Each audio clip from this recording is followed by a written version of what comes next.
Welcome to the professor, to my YouTube channel. And today we're going to talk about three issues.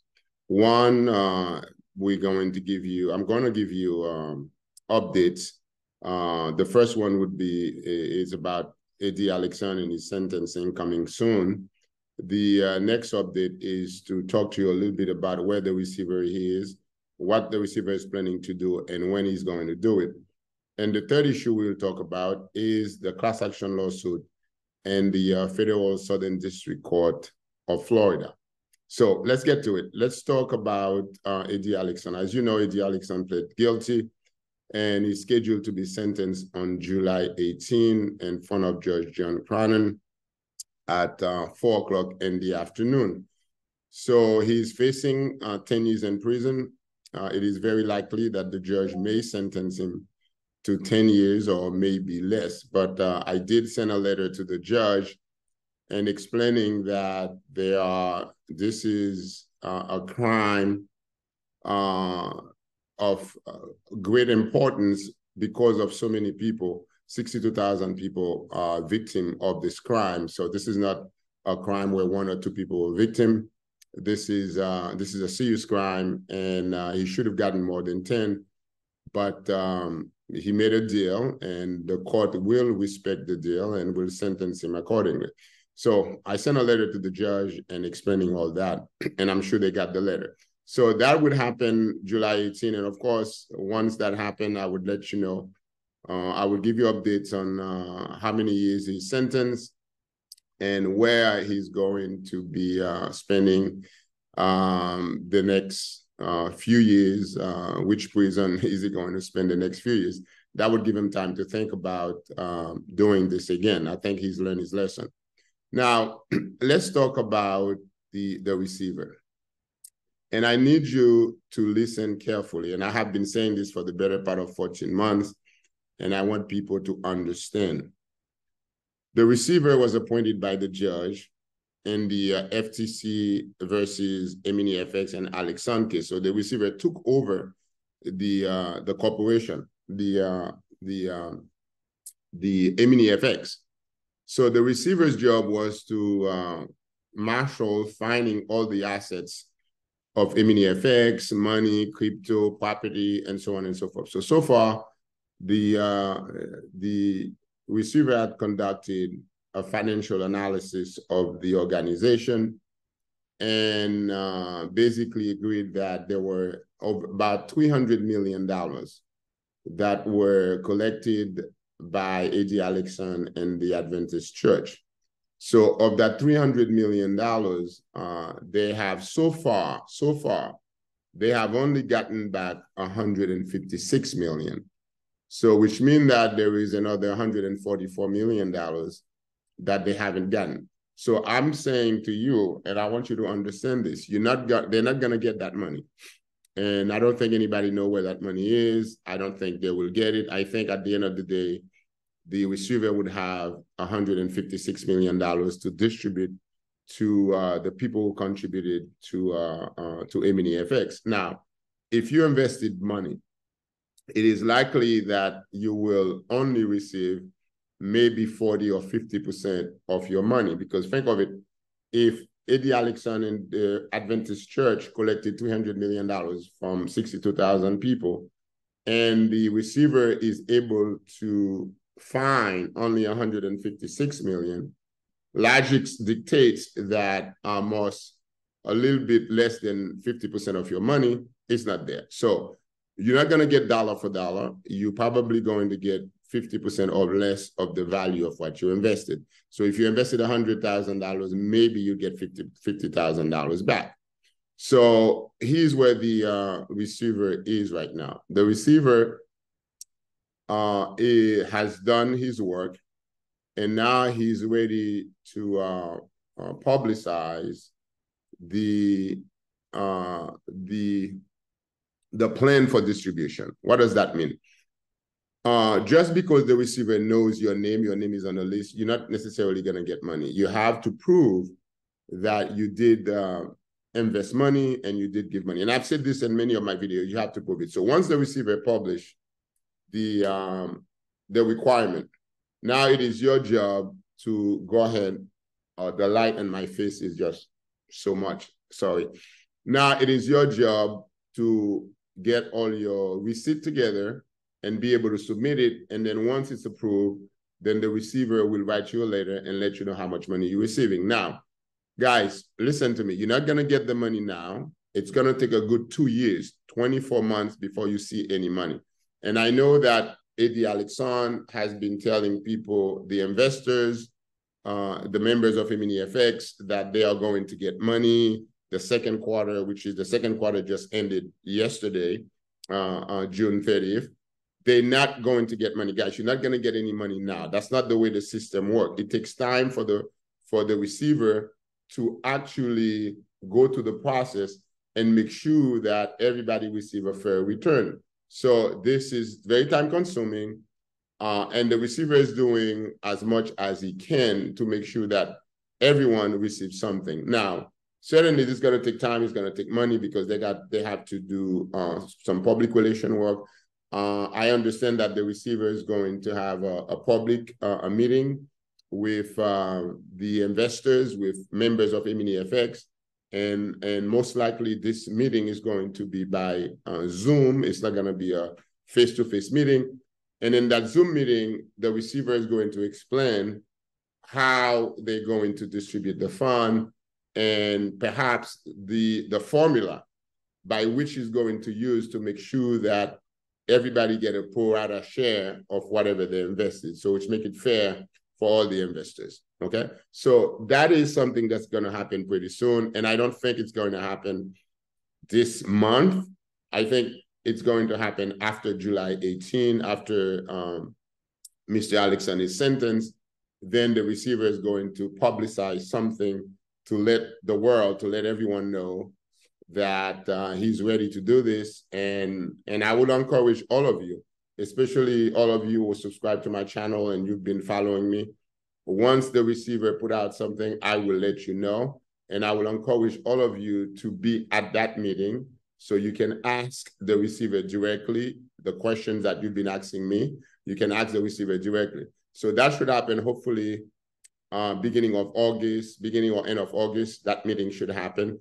And then the process most likely would start probably sometime in October. But like I said, don't make plan on the money. It's not a money you're going to get tomorrow or next month. It's going to take time. There's a process to go through. So you're going to go through that process. And certainly there may be one or two organizations in the Haitian community that may be called upon to help the receiver identify people so that they'll be able to follow the process through. Because I know some people may not speak English very well. They may not understand the process very well. They may need some assistance understanding the process. So one or two Asian organization may be asked for help in getting these people through and helping these people with the process. So this is the update for the receiver. It's a slow process, as I said. It's moving forward. Don't get irritated. Don't get upset. You're going to get some money, but you're not going to get all your money, which leads me now to what I've been saying for the last 14 months. When this case first started, I implore the people, the members of EminiFx, the people who invested in EminiFx, to get a lawyer, to file a class action lawsuit, to make sure that they don't lose half of their money. So people didn't listen to me when I said this, but eventually after Eddie Alexandre pled guilty, a group of people decide to file a lawsuit.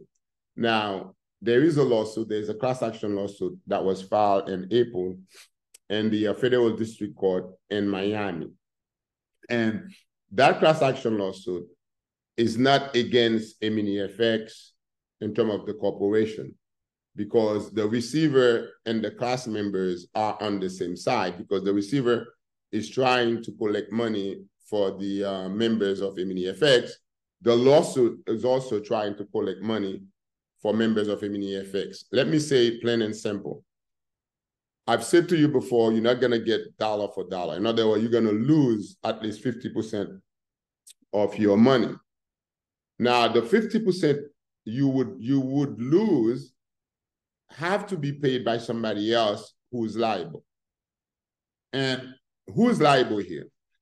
The Adventist Church is liable because they allowed their pastors to help this guy collect $300 million. In other words, there's no way that he would have been able to collect that much money if he didn't have close to 50 to 100 pastors coercing people, asking people to basically donate, absolutely invested. In fact, I know that there are at least 6 pastors who not only were asking parishioners, people in the church to invest money, but they were also publicly coming out and promoting this thing. They were coming out promoting EminiFx as an investment vehicle, as a legitimate investment portfolio.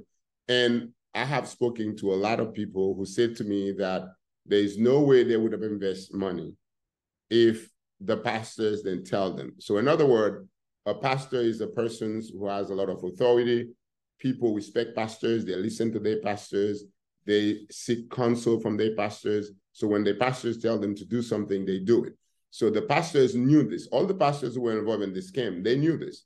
And they used that to get the money. So they got a lot of people, 62,000 people invested. Now, I'm not saying all of the 62,000 people were members of the Adventist Church, but I would say that about 90% of them are from the Adventist Church.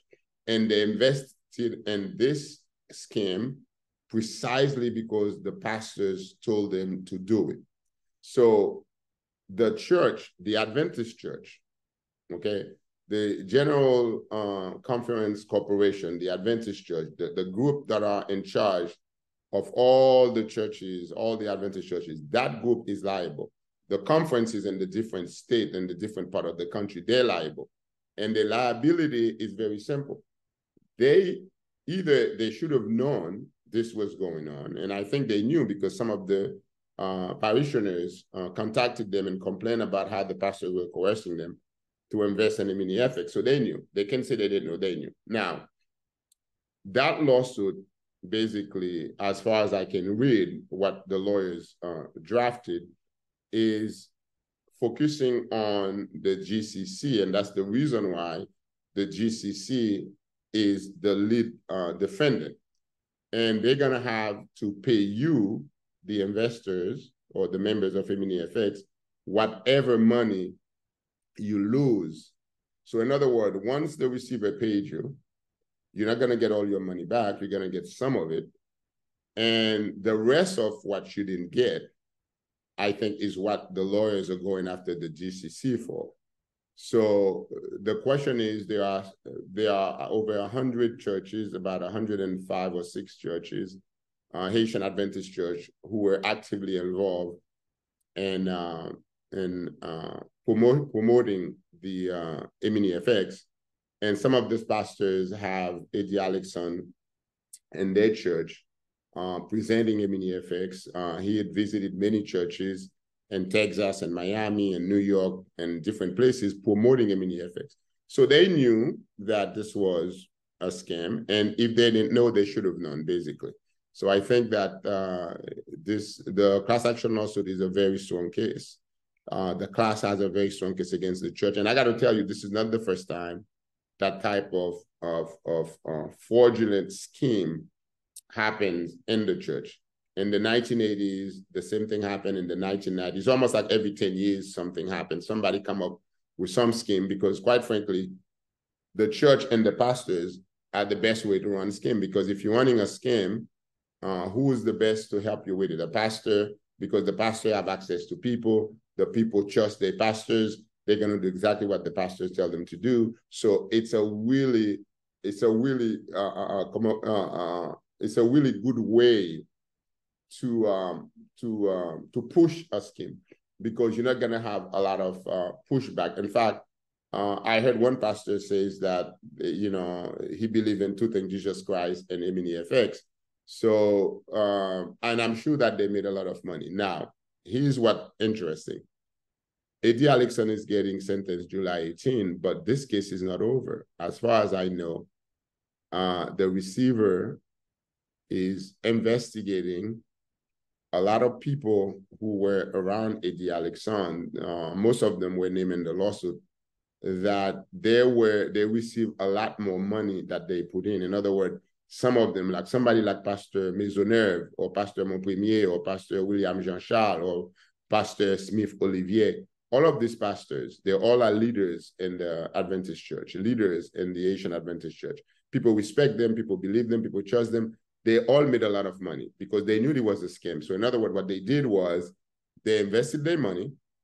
Every week they were taking money out while they were telling their parishioners not to take their money out, to leave their money, that they were going to be millionaires. Meanwhile, they took all the money out. So apparently the receiver has evidence of all the people who had received more than they put in. For example, somebody who put in, let's say, $200,000 and walk away with $800,000, that $600,000 extra is your money. So the $144 million out of the that I told you that the receiver don't have, a lot of that money went to people like the pastors. Basically, the people were part of the scam. That money went to them. And I think that the receiver or even the prosecutor, the government may go after them. So I think we're going to find out after July 18 who is the next person to fall. Because here's the funny thing: Pastor Maisonneuve and Pastor William Jean-Charles, both of them leaders of the Adventist Church, and both of them actually were on Zoom call with Eddie Alexson. They were traveling with Eddie Alexson. There was his captains, and none of them, got arrested. Eddie Alexson got arrested by himself, and he quickly took a plea because obviously he didn't want the other people involved. But I think that the lawyers in the class action lawsuit already said that after they've done the deposition of these pastors, they would refer the case to the Justice Department if they believe that this pastor is news of the scam and they were part of the scam. So all of this thing would come out, because remember, the EminiFx, there hasn't been any investigation, truly an investigation. Eddie Alexson was arrested because Bank of America called the FBI about some hanky-panky that was going on in one of his accounts. The FBI moved in, arrested him, then later start investigating. But there were a lot of people around Eddie Alexson who were part of the scheme who never get arrested. So these people made a lot of money, and I think they ought to give some of that money back. And I think those pastors that I just named, those pastors whose picture you see next in the screen, those pastors obviously were part of the scheme. And it is sad. It is really sad, because you believe that the church is a place that is safe, is a place where you can go and pray and be happy, not a place where you go and people will actually rip you off.